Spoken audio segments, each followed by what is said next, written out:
Hi everyone, welcome to week 10. It's a little later in the day for me to record this video than it usually is, so you can see it's a little darker.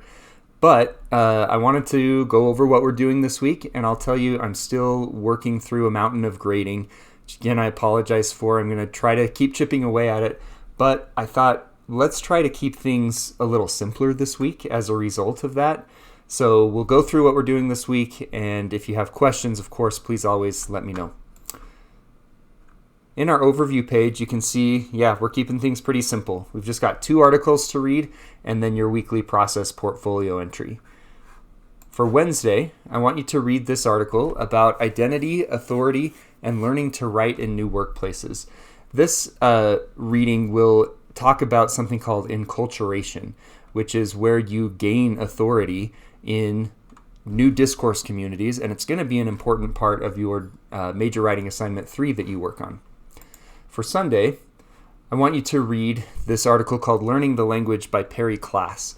This is a person who is a medical doctor and talks about her experience learning the specific language of doctors. I don't know if you ever watch medical dramas. We just finished watching The Pit not too long ago, but this article really relates to that kind of thing. A lot of what they say, for someone like me who's not a medical doctor, really is not understandable. But this article takes that experience and relates it to the kinds of things you've been thinking about with discourse communities and the discourse community that you belong to. Or I should say communities that you belong to.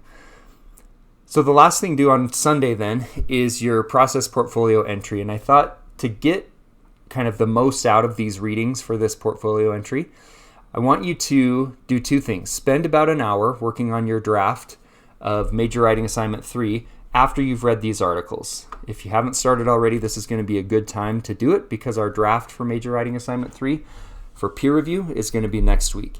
So spend about an hour, longer if you want, working on that assignment, and then think about, as you're working on your draft, how what you read in the Wardle and the Klass articles applies to the work that you're doing. And then write up specifically how you started to incorporate what you read in both articles into your draft. This will really kind of bring to the very front of your mind how you are specifically taking what you read and the concepts that you're learning about and then incorporating them into the work that you do, into the writing that you do. So pretty simple week, just 2 articles and your process portfolio entry, but I think it's going to be pretty valuable for you as you prepare for our peer review, our last peer review of the semester next week. Okay, that's it.